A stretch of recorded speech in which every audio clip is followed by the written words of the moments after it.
Welcome to Outside Television's The Buzz, where we present the innovative, the inspirational, and the revealing. I'm Carla Cavalli. From mushing to winter fishing, and from antelope tracking to mountain rescues, we have a compelling series of stories lined up. Most likely you don't think too often about first responders until one comes to your aid. But the life of a rescuer is a stressful one, and sometimes a first responder buckles under the emotional pressure. The Buzz's DavidLahuta is about to introduce us to Michael Ferrara. I feel like I've been in a war for 30 years that's never going to end, and all of the casualties are civilians. Michael Ferrara has worked as a ski patrol first responder in the Aspen Valley for more than 25 years, and during that time, he's responded to hundreds of emergency situations.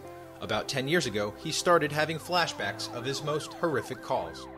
You should be able to come out here on a sunset night, look at that vista, and not remember the face of the guy that you found in the avalanche down there. Right. Michael's subconscious was taking hold. Each night he'd fall asleep to a slideshow of death and despair, one that gradually became overwhelming.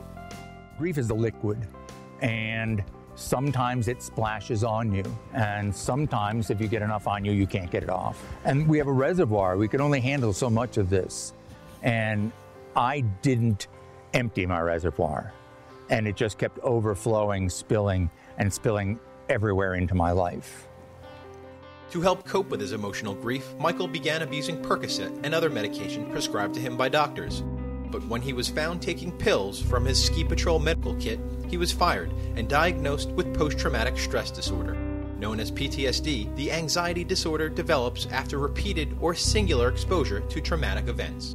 I think PTSD in first responders is much greater than we realize. I think individuals have not wanted to admit it. Agencies and departments have not wanted to deal with it. The more I got into this, the more I started working with people, the more people I found who had it. And I think it's an iceberg. We're just seeing the tip. Common among military personnel, PTSD has affected more than 600,000 troops who have served in Iraq and Afghanistan. But Colorado psychotherapist Barb Chambliss isn't surprised to see it cropping up in first responders. The difference I see between soldiers and first responders is soldiers get deployed and then they come home and they get some sort of a rest period. But that's more so for first responders. Mm-hmm. They don't get undeployed. They're doing a 30-year, 40-year, lifelong kind of career that calls for them being in these traumatic experiences all the time. Which essentially has been the life of Rick Dean, who, like Michael, has worked as a first responder in Aspen Valley for over 3 decades. Rick had the night off in 2001 when Michael responded to one of Aspen's greatest tragedies, a plane crash that killed 18 people. The accident still haunts him to this day. I've had some people tell me about that wreck that was just horrible, and it bothers me just the fact that they were there. One of the firefighters, for instance, walked up and there was one lady was still strapped in her seat and out of the plane, and it was bad enough to walk up to the body. To walk up to the body and the cell phone rang. So, anyhow, little things like that kind of tip you over the edge sometimes. As a fellow first responder and one of Michael's closest friends in Aspen, Rick was one of the first people Michael confided in about his struggles with PTSD. Mike's always been a really happy, easy-go-lucky guy, no matter what, And then when he started to have his problems, he kind of got real quiet, and you couldn't get him to laugh about anything. It was kind of like, there's something going on here. He came and talked to me, and it was hard for me because all of a sudden I could relate it too much to my own feelings. To his surprise, Michael found just few resources for civilian first responders suffering from PTSD, so he decided to create the First Responder Recovery Project. It sort of blossomed into this idea of putting together a website where resources and sufferers could get together, and putting together as a second part of it sort of a group program. So once a month at a specific place, there's an open meeting where any first responder who's having trouble with this stuff can come and talk to other first responders.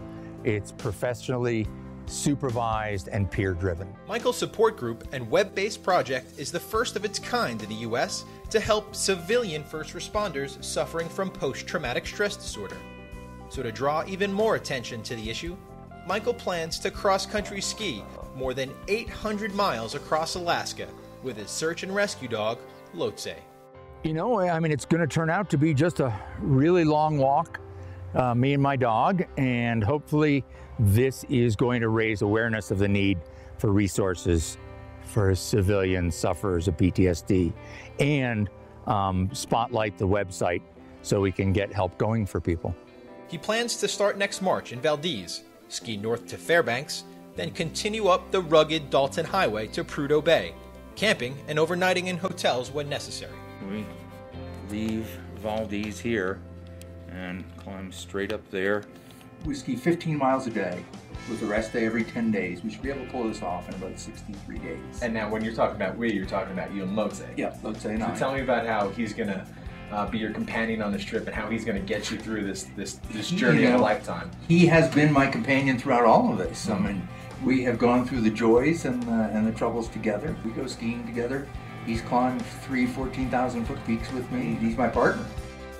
It's been a long road for Michael, but last winter he was finally cleared to return ski patrolling in Aspen. I asked him if he was worried about falling into the same destructive pattern and about returning to the horrors of first responding. Opening day, we had a cardiac. And on the way down, I looked at the guy and I went, what's going to happen to me if this guy doesn't make it?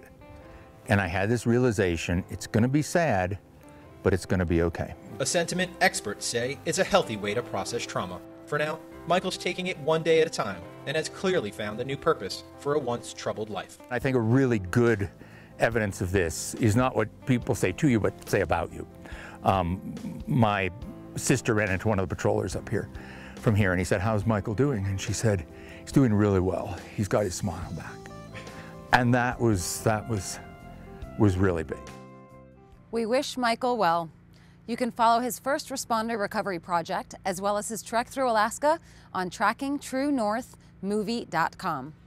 Next up on The Buzz, we will check in with a resort rescue team that handles some of the same emergencies that Michael Ferrara described. Plus, we send Outside Magazine editor Grayson Schaefer in search of antelope. We mush our way through fields of snow and we get the 411 on what it takes to indulge in winter fishing.